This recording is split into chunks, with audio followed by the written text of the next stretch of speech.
ታዋለው ገኔ በቀነ ከትኬ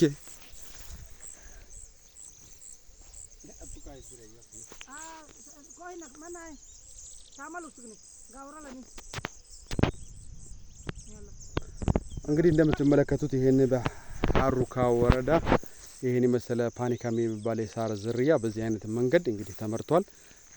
ለዚህ የእንስሳት የምታደልቡ የግል ባለሀብት መንግስት የልማት ድርጅቶች እና እንዲሁም የእንስሳት የምታደልቡ እንስሳቶች ያላችሁ ሰዎች ይሄንን ሳር በመግዛት ወጣቶቹን የመደገፍ ስራ እንዲሰራ በአክብሮት እንጠይቃለን። እንግዲህ እንደምትመለከቱት የፓኒካም ሳር ዝርያ ነው እንግዲህ ደርሷል። ይሄ